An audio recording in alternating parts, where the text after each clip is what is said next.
Welcome to the 2007 Yokohama V8 Utes, powered by Freightliner. A good field of cars, a big season in 2007, right here on 7. And it all starts on the streets of Adelaide for the Clipsal 500. The elbows will be out between Holden and Ford. I'm Aaron Noonan, Wade Orange is with me. This is going to be a great season. Aaron, it can be a bit of a lethal cocktail for some, mixing V8 Utes with concrete walls, but most of these guys love the challenge. It's a great category. It's close racing, and the reverse good race throws a bit of a spanner in the works. It's quite challenging actually, especially through the middle section where you've got the second, third gear corners. The walls are really close. The audience is there. If you get a little rub, you're in the walls.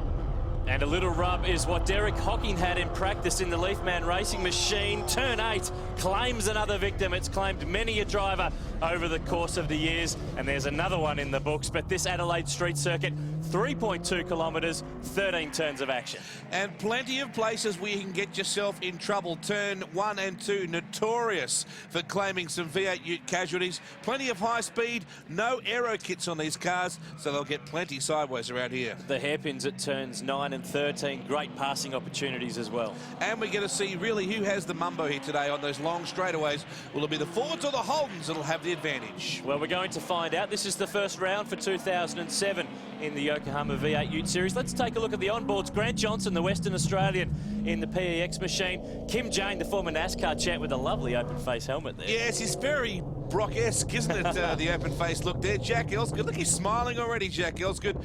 And a man with a lot of people expecting for a win here today, Gary Chucky Baxter, and Chris Pither in there as well. But the man who surprised everybody in qualifying was Ryle Harris. Not bad for a guy who's been out of V8 Ute racing for 12 months. Absolutely, and a guy that probably lacks a little in the sponsorship stakes, could use a big result here this weekend. Giannis Derham's back there on row 4 with Darren Palmer. Some good young guns, Matt Kingsley and Craig Dontis, the local driver, driving for Big Gun Racing. Jack Elsgood, a lot further back in the pack that we've come to expect him in 13. Racing with a broken foot this weekend, Aaron, so he's going from the clutch to the crutch. Dennis Criven back there from 20th, George Elliott from 21, and a rookie, Shannon Sidebottom, moves from Future Touring into the V8 Utes, and Charlie Kovacs, problems in qualifying. He's got to come from the back of the pack. Massive crash for him early on. It hurt the power steering unit. They've had plenty of work to do. What a fantastic lineup here. Aaron, it's going to be an awesome race one. Couple of young guns on the front row of the grid. Ryle Harrison, the Kiwi, Chris Pither, back in the Kangalotus team this year after a spell in the Fujitsu V8 Supercar Series. But the two youngsters are going to square off. They've got the championship-winning car behind them with Leighton Cranbrook behind the wheel. But it's Ryle Harris who gets 2007 off to the perfect start. How do we get a Ford and a Holden on the front row like that, Aaron? Isn't that amazing? Good planning. Pither on the inside run, as you said, the Kiwi with a lot of talent, trying to break into development racing with the Kangalotus outfit. Big charge on the outside by Matt Kingsley. This young man came out of Lotus Racing. Pretty impressive youngster. And the temperatures on track, Wade, are absolutely stifling. 41 degrees on track. What's it like in one of these things? Perfect. They've got air conditioning units in these cars. As you know, it's fundamentally what you drive off the showroom with, of course, some performance mods and some serious roll cage technology. But the guys even have their stereos currently working in the cars. Stephen Robinson back in the Vanuatu land car, back after a couple of years away from the Gold Coast. A good handy racer. Absolutely. He's been very strong in previous years in this class. 8 laps for the first of 3 races this weekend, and Ryle Harris starting to push clear through turn 8, not afraid of the cold tyres that usually occur at this time of the race. The Yokohamas are up to 10. Well, they're going to push them to the absolute limit today, Aaron. You know that. They always do. They are, of course, the V8 Utes as we ride on board. The Pex Berkeley on board of Grant Johnson, the Sandgroper, who was very stout in last year's championship. The best performed Holden is back for another shot in the Grove Fruit Juices entry. Oh, look at this, just a typical corner in V8 Ute racing. Baxter off to the right there, the advanced driving instructor who's doing a bit of stunt work in a Hollywood film at the moment. Oh, good fight there. Look at Baxter up on the curb, a local who really wants to get a win here. Oh, Kim Jane, there's contact. Fair bump, play on. Baxter in the Sprint Gas Unigas entry. Oh, look at Kim. Doesn't look very happy, does he? No.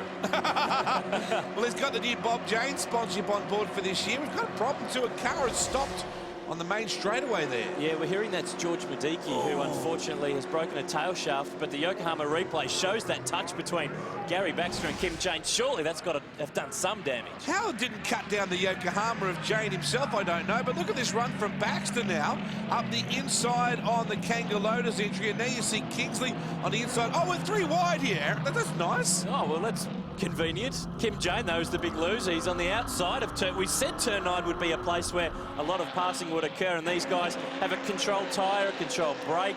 There's not too much that you actually have different on these machines. No, you can't get a lot out of them fundamentally than what you're given as a basic setup, which is why this category works so well, Aaron. Sure, people try to push the envelope. Sometimes people get fined for licking the envelope occasionally, but you have to go hard. And look at that, a good run from Excalibur. Giannis Derhams, Robinson, tail out. We're right on board with the Cooper's Pale Ale team. Jack Ellsgood doing a good job, starting to fight his way through the field. I can't remember him starting that far back in a ute field for light years, really. No, he's had some dramas. There's no doubt about that. He's got a broken foot, and that wouldn't be helping, and even Jack wouldn't be claiming that as an excuse. But, what was that? A wheel coming off. That was someone's wheel. Well, it's a Yokohama, we know that much, but whose is it? That's the question. Up against the wall, out of the harm's way. Or is it? That's a leader. That's Ryle Harris. Is everybody out of the way? Nandy Kisser to jump on the brakes. You're right, Harris. You don't have to be dead to be stiff. Well, we were just saying how he was pulling away. There he is. The car is at turn 4 in the escape road, and, well, it could bring out a safety car. Let's have a look at the Yokohama replay. Man, the Billet Construction, Billet Products entry just got off to the side. It was the left front wheel, and it just came straight off. So he's continued all the way from turn 3 down to 4. And look at that wheel. It nearly got Grant Johnson. Amazing that he didn't make contact. Here's the view from on board with Johnson. There goes the tyre. Everyone's been used to being fed a wheel in ute racing, but not without the car attached to it. That's just taking things to new extremes. It is, isn't it? There is Colin Dunn scooting by in the Hungry Jack's entry. This is the Vanuatu land. Someone got it. It was Nandy, I think. Drilled it. Absolutely scored with that one. 6 points, but Gary Baxter fighting through in the pacemaker on board as he runs up the inside. That's a grab on Grant Johnson through the chicane. A really good move, and he's starting to work his way through the field. He looks like he's got some pace. It's his home circuit, Aaron. He's always looking forward to a big result here in South Australia. He's got a new sponsor on board in Sprint Gas and looking for a big performance. We'll be back with more action from race 1 of the Yokohama V8 Utes powered by Freightliner after the break.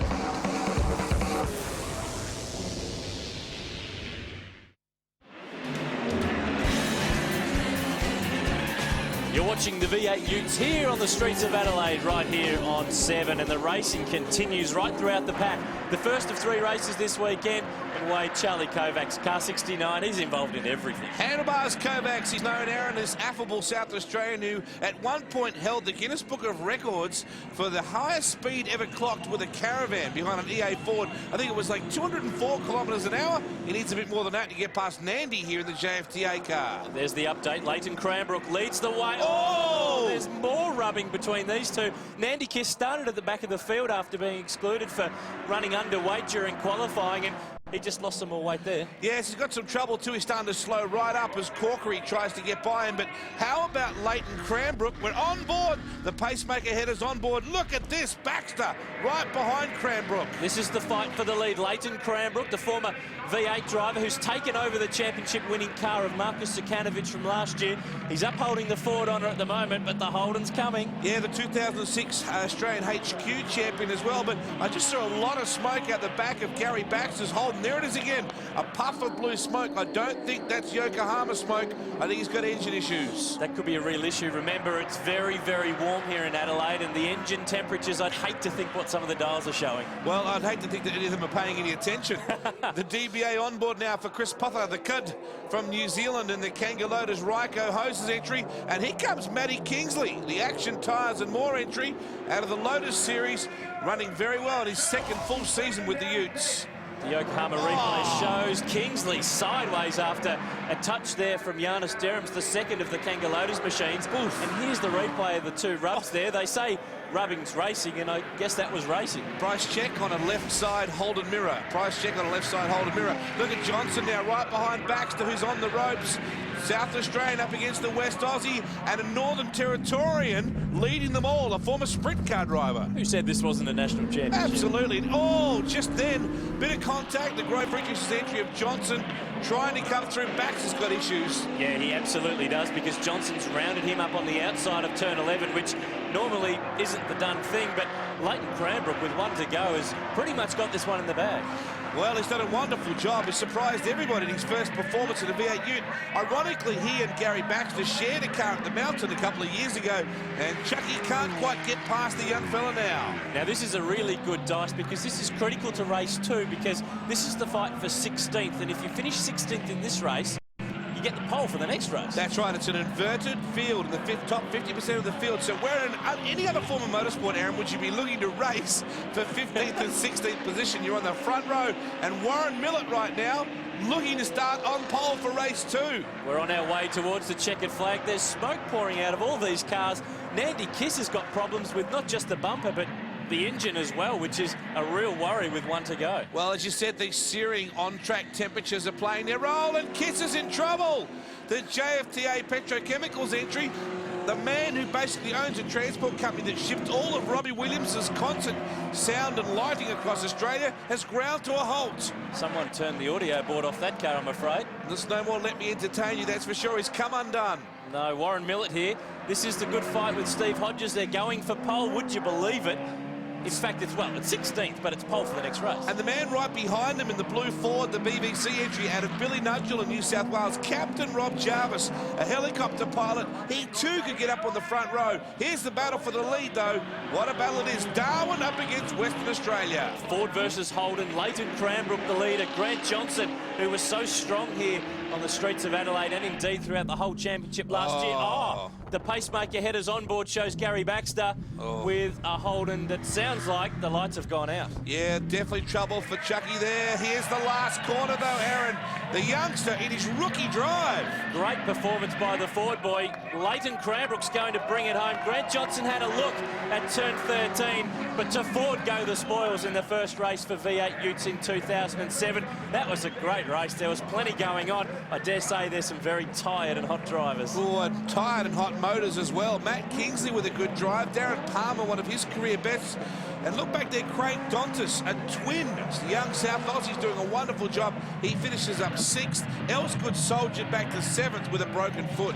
The Yokohama Freightliner scoreboard shows Kim Jane, who was involved in all sorts of drama. He still managed to bring home the Holden in position 10. That'll give him a good starting point for race number 2. But a man with a great starting point, Warren Millett from 16th, he's got pole.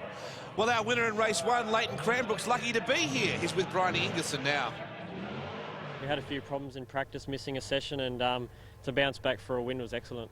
How are the conditions out there for you? It was tough. There was pressure there the whole time from Gary Baxter and Grant Johnson, and nobody made it easy for me, but the car held into the end and allowed us to stay there for the checkered flag. In V8 Ute racing, loyalty to the maker is a very big thing, but Aaron Noonan somehow found a guy who likes to hedge his bets.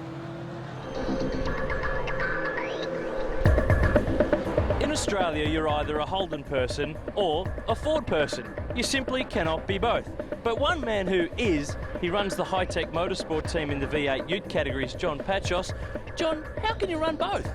Well, they're both the same cars, mate. What can we say? They look the same to me.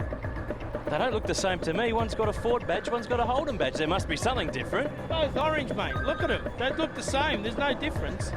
Surely there must be some differences between the two cars, though. Oh, just the drivers, mate. What can you do? The drivers drive them differently, that's all. Ford drivers drive a Ford, Holden drivers drive a Holden. That's it. So who drives them best? Well, it depends. On the track, mate, the Holden's good at some, Ford's good at the other. So we have a bite at both cherries. So if we're lacking with the Holden at one race meeting, we pick it up with the Ford. If we do vice versa, then the Ford's in front and then the Holden's in front. These Utes are very close to the production Ute that you can drive on the road, your SS Holden or your XR8 Ford. What do you do to these cars to put them on the racetrack?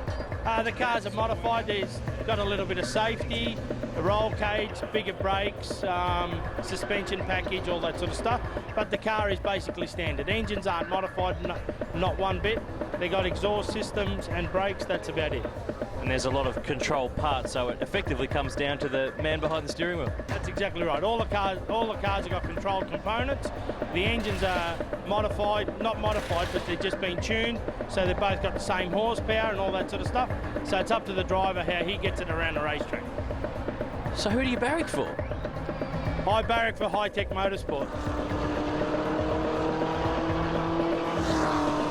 He'd make a very good politician, that man, John Pachos. Certainly got his bets hedged. He's running a lot of cars here this weekend in the V8 Utes, but this is different. This is race 2. We're going to reverse the first half of the grid. That's right. So it means if you finished position 15 or 16 in that previous race, you're on the front row for this one. There's the baby blues of Jack Elsgood. And the man who finished 16th in the first race, Warren Millett, he's got a career highlight. He starts from pole in race 2. However, he nearly wasn't on the grid. During race 1, the motor C's going over the start-finish line, and we sourced the motor from a local person, and the crew worked till 3 o'clock last night to put the motor in, and I'm sure that it'll go well today in the race. Sounds like he's had a bit of a wake-up call there, Aaron. I guess you could say that. Chucky Baxter has had the same issues. They had to change an engine in the sprint gas Holden, and he had to drive out to Harndorf in the early hours of the morning to run the new engine in. These cars, a lot of them are registered for the road. Absolutely, and that's how they start life, as a production Holden or a Ford. Look for the heavy hitters, Grant Johnson and Leighton Cranbrook, starting from row 8. They've got to come for a long way in this field. You know what worries me the most, though, Aaron? The two guys in the front row have about as much experience on the front row as you and I do. So it could be a bit of carnage in turn 1. Let's hope that's not the case. Ryle Harris, of course, was the leader in race 1 until that wheel-parted company. The Yokohama Freightliner board shows 30 starters for race 2. Two inexperienced drivers at this end of the field, we must say. Well, the Warren Millett car has been awarded the Sonax Car Care Best Presented Award, and he's done very well because Captain Rob's car looks pretty neat alongside him. What a fantastic start by both guys. It's another classic Holden and Ford fight down towards the centre chicane, the start of race 2, and already they're starting to elbow for position into the chicane. But at the moment, Jarvis is the one who has got the great start. The Ford's off and running. Yes, the American-born Matthew Moorhead from Kansas City in the Romanza entry, doing a pretty good job. The second of the bright green Utes you can see in your shot just there, doing a pretty handy job as well. As we ride on board with Shannon Sidebottom, wow, the new engine works well.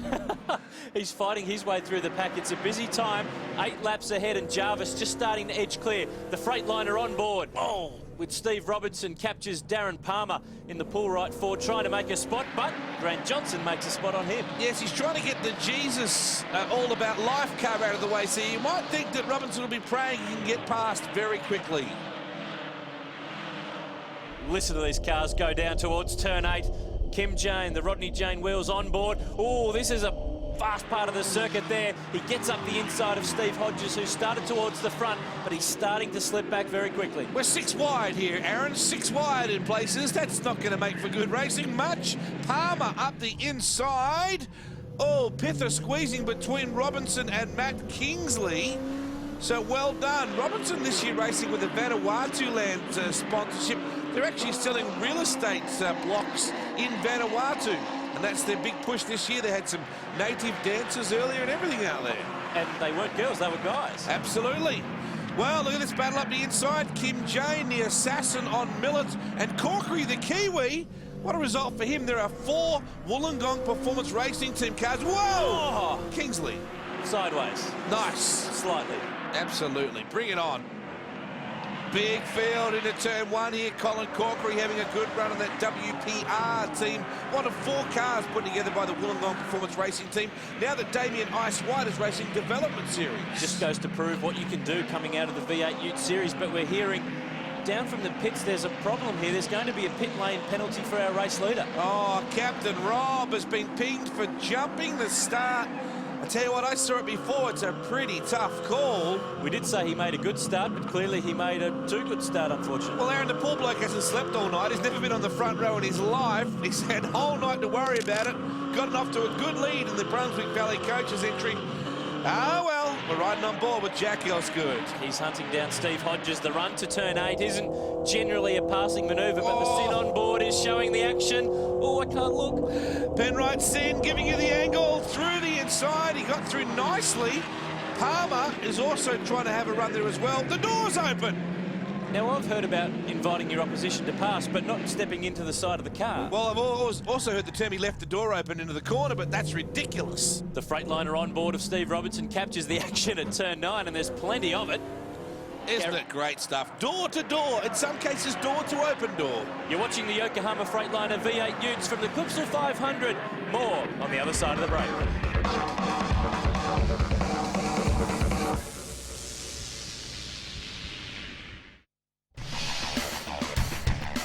Back on the streets of Adelaide, race 2 in the Yokohama V8 Ute Series. Our leader is Charlie Kovacs. A great fight here, though, for 4th and 5th. It's almost like Charlie's powered by Freightliner. He's absolutely flying. Oh, look at this.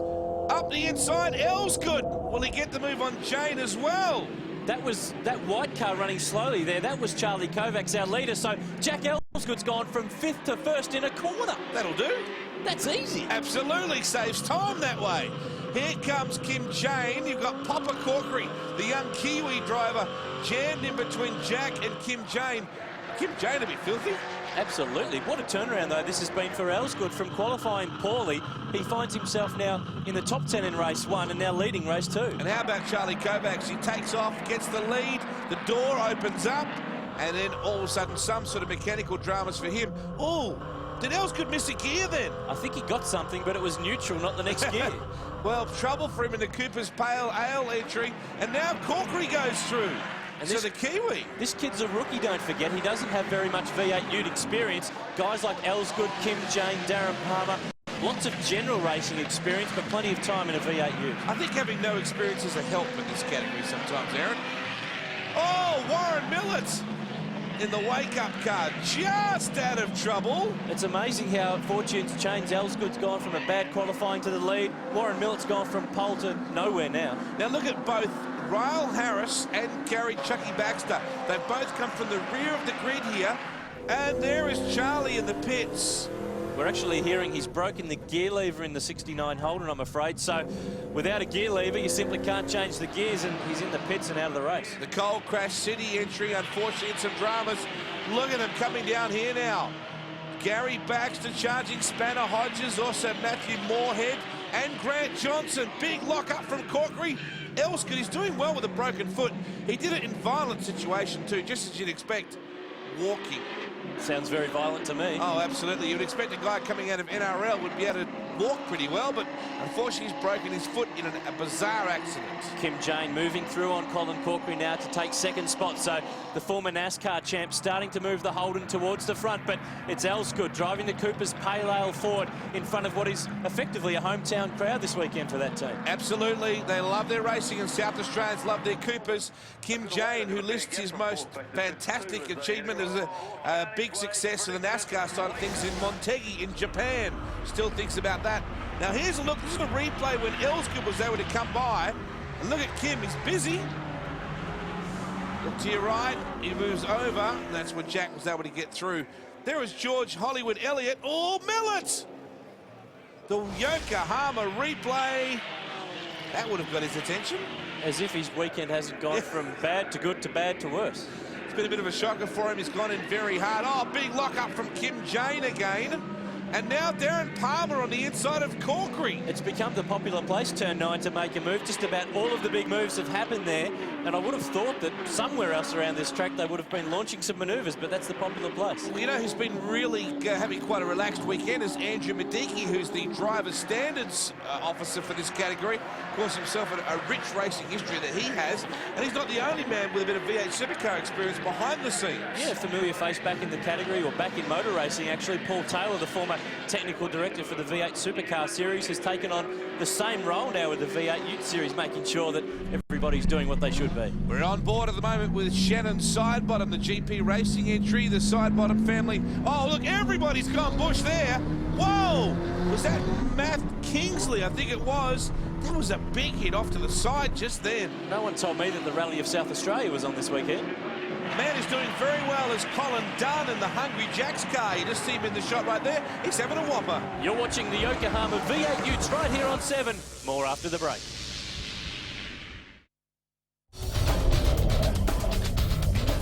This is the flight deck check of a V8 Ute on the streets of Adelaide. Kim Jane is the driver, and that was Darren Palmer. Nearly harpooned him. That was big time. Wasn't it? A bit of a slight case of late braking there.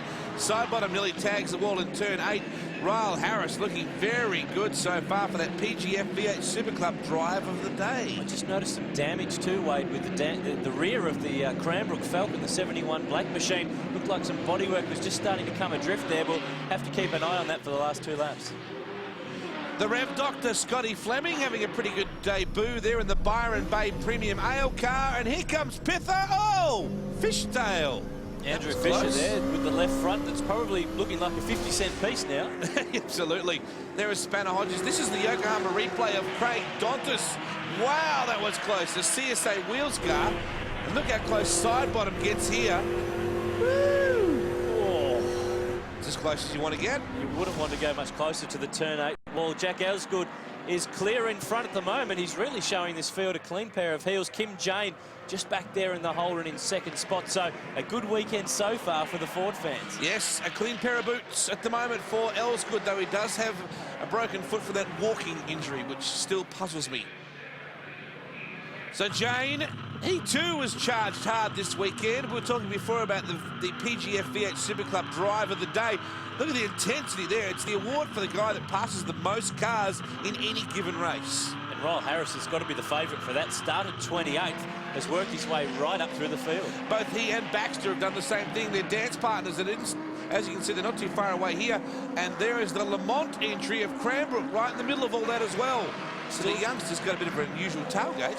Still a slightly modified rear end on that Falcon, but we're on the last lap, so he's going to get home to the checkered flag at least. Absolutely, there he is. Sponsors wanted down the side. As you can see, ripple strips in Ute racing are just guides. They're just small obstacles, really.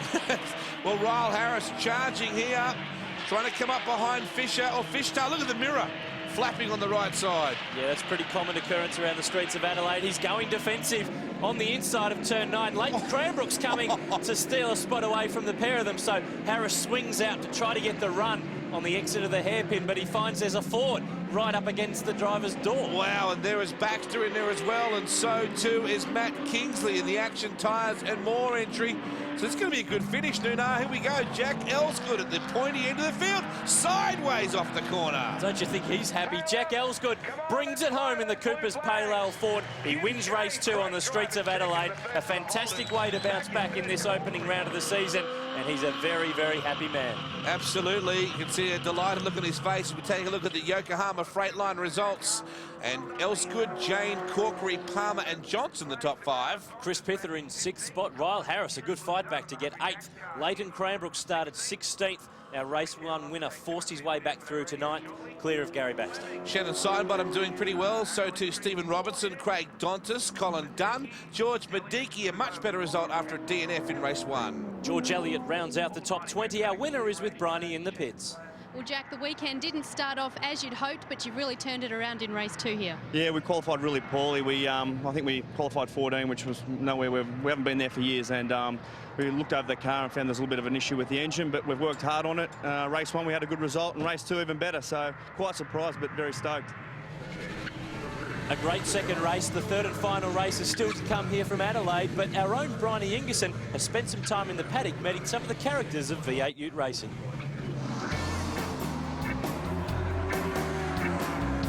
The Yokohama V8 Ute Series was launched right here at the Clipsal 500 in 2001. Today it includes 32 colourful personalities from across the country, and the reason behind its success is simple. It's V8 supercars without the stress. Hollywood.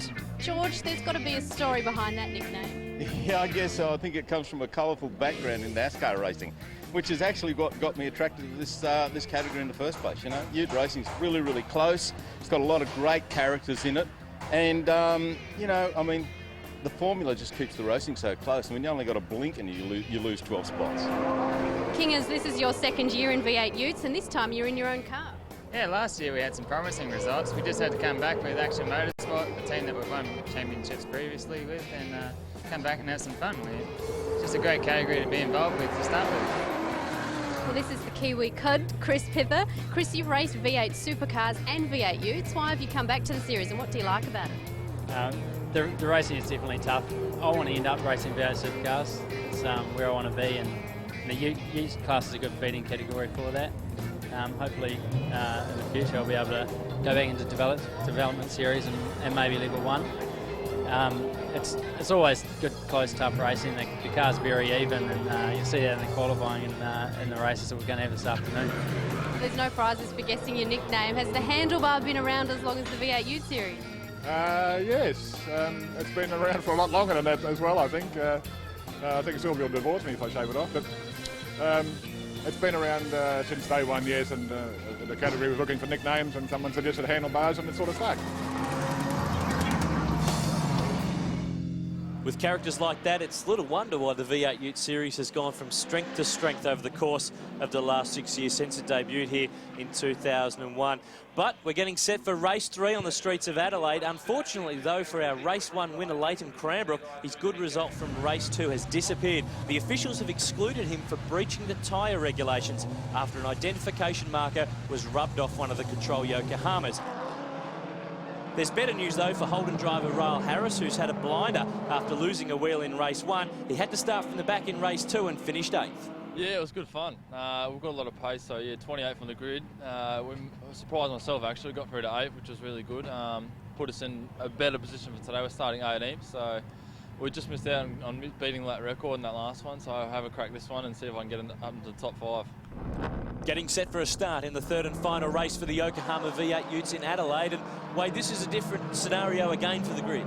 Yes, this is an aggregate point score over the 2 races previous. That's where you'll line up now, and that's why you see the guys who've had to charge hard for the middle of the grid will find themselves struggling a bit here. Jack Elsgood to start from the pole on our Yokohama Freight-Line scoreboard. Colin Corkery, the young Kiwi, to start from position 7. Andrew Fisher alongside another of those high-tech motorsport cars. Craig Dontis and Steve Robertson round out the top 10. And leadfoot Leighton Cranbrook, who has swept all before him in race number 1, hoping for a repeat effort in race number 3. We know that's going to be a hard job ahead, though. Captain Rob Jarvis, who got pinged for jumping the start on his first ever front row start, is back in row 8.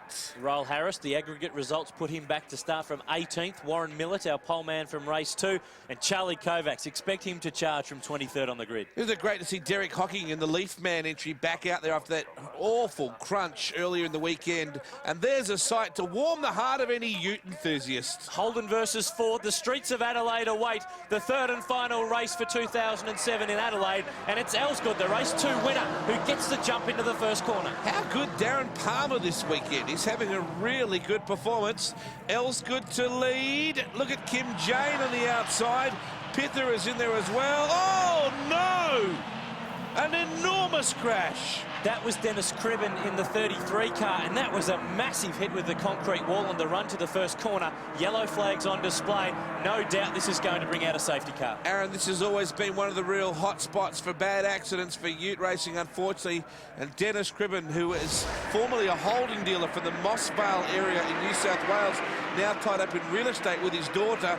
And there's where it started, back at the top of your screen. The Yokohama replay really showed there how much force that concrete wall took. It moved the wall. Now look off to your right just here.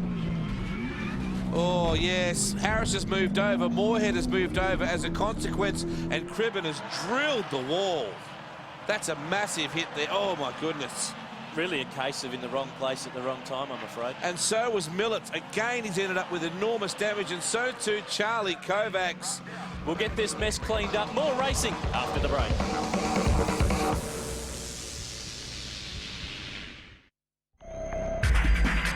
Welcome back to the streets of Adelaide. It's time to go racing again in the third and final race of the Yokohama V8 Utes, powered by Freightliner, right here at the Clipsal 500. Jack Elsgood will lead them away. Grant Johnson second and Darren Palmer in third. Yeah, that massive wreck before our break has been cleaned up. Fortunately, it's taken a number of cars out, Aaron, including Dennis Cribben, who's okay. That's the good news, at least. His car is destroyed. That's the bad news, unfortunately. The car can be fixed, the people cannot. It's great to know that he's okay. Absolutely. There is Kim Jane and Chris Pither battling as well. Unfortunately, we lost very early Giannis Derhams, the man known as Excalibur. He cooked his Holden engine.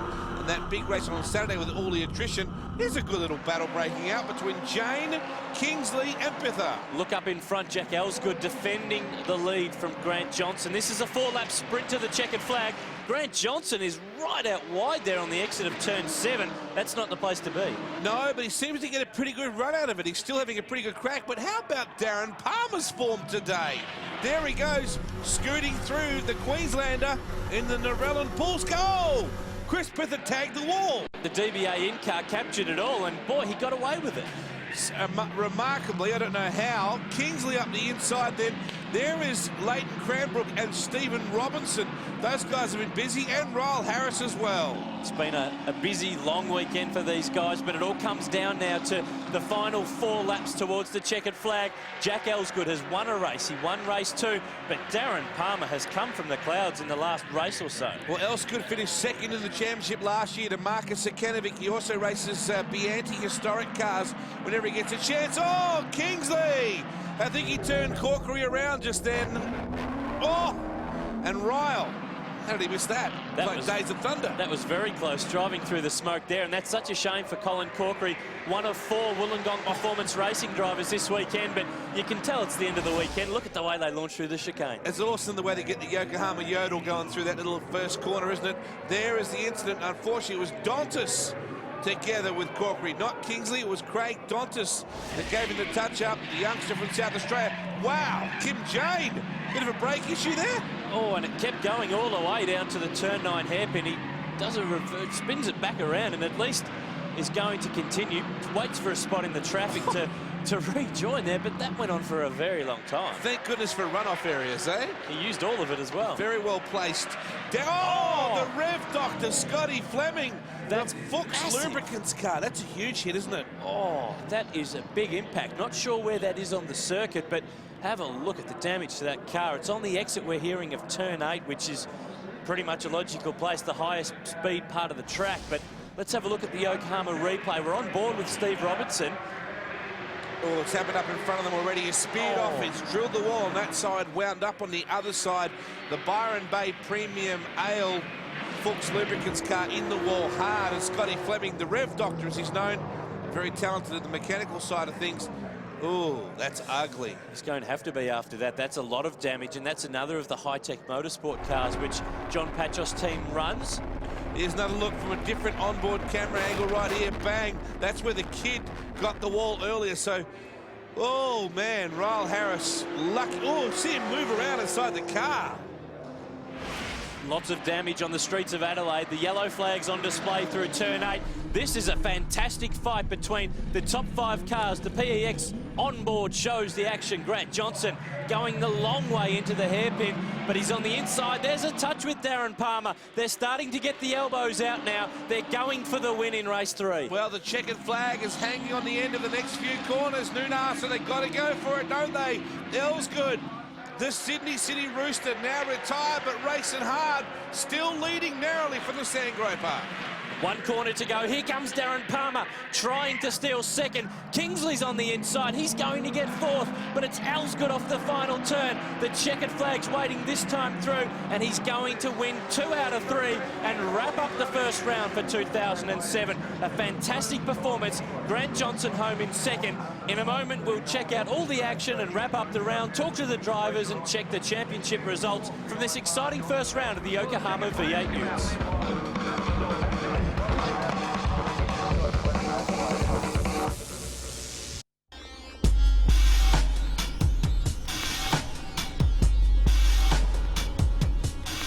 Very bad accident, hit the wall very, very hard. In all the years I've been racing, I really don't want to have accidents, but sometimes you just can't help it. But it was a massive hit.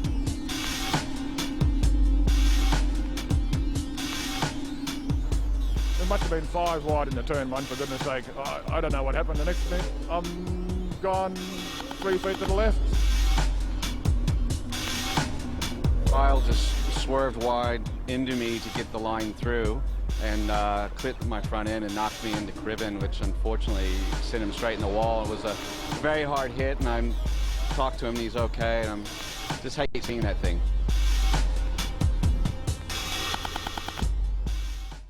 Recapping the order on the Yokohama Freightliner scoreboard, Jack Elsgood, the winner of the race in the round. Grant Johnson fought hard for Holden. He came home in second.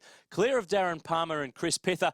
A good drive from Leighton Cranbrook there in seventh. Steve Hodges was ninth, and Kim Jane rounded out the top 10. Going back through the order, Cole Dunn on the fringe of the 10 in position 11. Rob Jarvis was 14th. Steve Robinson back in the category in 15th, and Greg Willis rounds out the top 20. Plenty of teams and cars and drivers with weekends of woe and tough tales to tell. Ryle Harris and George Mediki were two of those. Dennis Cribben with a damaged car, but let's talk to our top three. It's important in the Utes to qualify well and start off the first few rows, and that was the case for us this weekend. We managed to stay out of trouble, and we had a good fluent weekend building up in each session and each race. We really did start the struggle with the speed of the car at the beginning of the meeting. But to come away with second foot outright, we're really happy. And Clipsal is a very tough street circuit, isn't it? Oh yeah, there was a lot of guys hitting walls and stuff like that. But it is very challenging, especially in these 1,800 kilo cars. You know, anything can happen. Well, Jack, you managed to steer clear of the trouble in race 3 to take out the round win. Congratulations. Yeah, thanks for that. I'm just very happy that the accident, all the carnage happened behind me. So yeah, no, very happy to win at Adelaide. A great start to the season on the Yokohama Freightliner scoreboard. Jack Elsgood leads the series now by 6 points, clear of Grant Johnson and Darren Palmer. The young Kiwi, Chris Pither, not too far away, Wade in fourth. Yeah, Kim Jane, a pretty solid result too. Matt Kingsley doing well to get into the top 5. Leighton Cranbrook was lively. What a debut for Andrew Fisher as well. Another rookie in Corkery doing a pretty handy job, and a career best for Steve Hodges. They should all be very happy with their weekends. It's a long season ahead. Steve Robertson has come back to the category and is 11th in the championship. Gary Baxter, he'll be very, very disappointed with 15th. Yeah, but with an engine change, he still ran solidly all weekend. They'll be tough, I think, in the next round.